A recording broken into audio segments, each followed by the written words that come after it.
Oke Pak Faiz, nyambung tadi yang dijelaskan oleh Pak Faiz tentang ajaran-ajaran yang disampaikan oleh Mbah Hasyim Asy'ari ya. Tadi menyebut beberapa istilah-istilah Arab ya.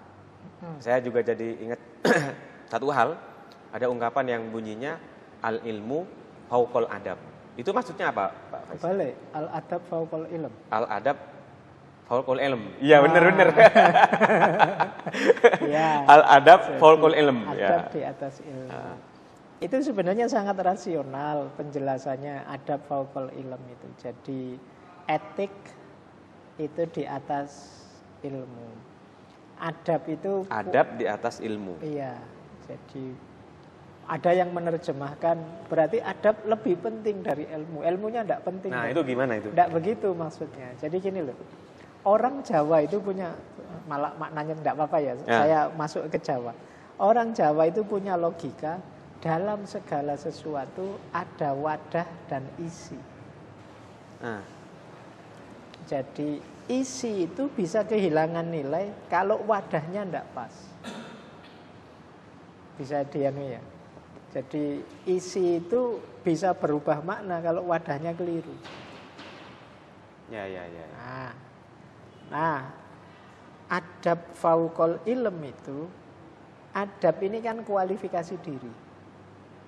Jadi level moral seseorang. Berarti dia tempatnya.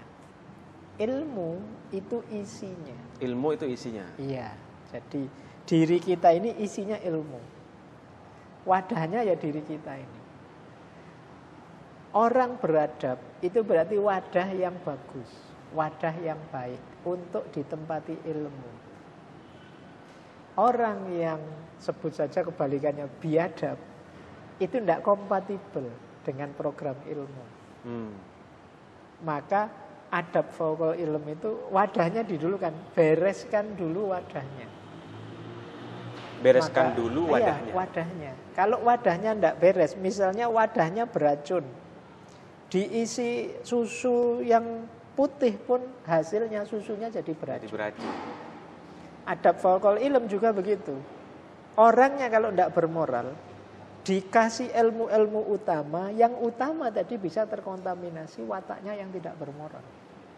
Itu apa seperti begini ya Pak? Ada beberapa kasus misalnya orang itu secara intelektual, akademik itu pintar Pak, tapi tidak bermoral, tidak beradab. Itu ya, jadi itu yang disebut wadah tadi ya. Akhirnya apa? Kemanfaatan ilmunya kan jauh berkurang. Ya. Jadi atau malah ilmunya dijadikan kendaraan untuk hasrat ambisi nafsunya yang negatif. Jadi akhirnya kan kadang-kadang ada orang itu yang pinter sih, tapi setiap kali dia ngomong masalah nasional muncul misalnya. Itu karena itu tadi tidak memberikan manfaat ya. Wadahnya mungkin perlu dibereskan lagi. Diakui ilmunya bagus, ilmunya tinggi, ilmunya pinter, tapi wadahnya juga perlu bersih. Kalau wadahnya kotor ya yang masuk barang bersih pun lahirnya jadi kotor.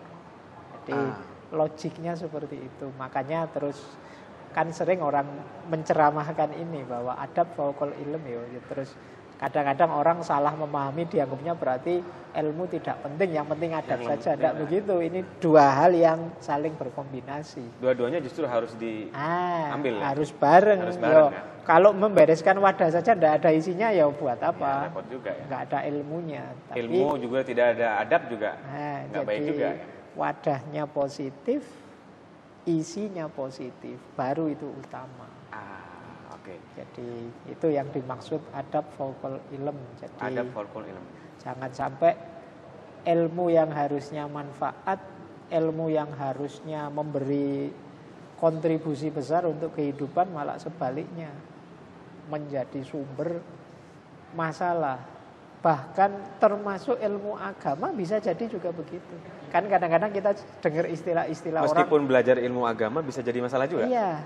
Kenapa? Ketika jiwanya kotor, ya wawasan-wawasan mulia agama terkotori. Mungkin oleh ambisinya, oleh nafsunya, oleh kepentingannya.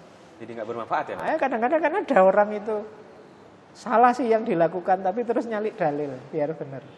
Nah, itu kan bisa. Saya tak kasih contoh, saya itu Mas Ali mungkin ngerti di kampus waktu ujian itu ya. Ada mahasiswa nyontek. Ketangkep dia. Ujian ini. Mas, sampean kok nyontek tuh, kok berani sekali nyontek.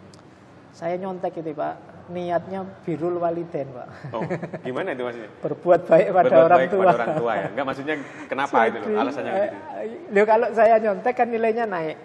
Kalau nilainya naik orang tua kan bahagia. Oh gitu. Dia pakai dalil berbuat baik pada orang tua. Loh, ini kan namanya memperkosa dalil untuk kepentingan dia. Untuk kepentingan yang tidak baik ya? Untuk kepentingan yang tidak baik. Dia sebenarnya ngerti kok kalau nyontek itu salah. Tapi kan dia punya kepentingan biar nilainya naik. Meskipun dia nyari justifikasi dari dalil bahwa seorang anak wajib berbuat baik pada orang tua, birrul walidain. Nah, ini yang saya cuma, ilmunya kan mulia, tapi wadahnya kotor.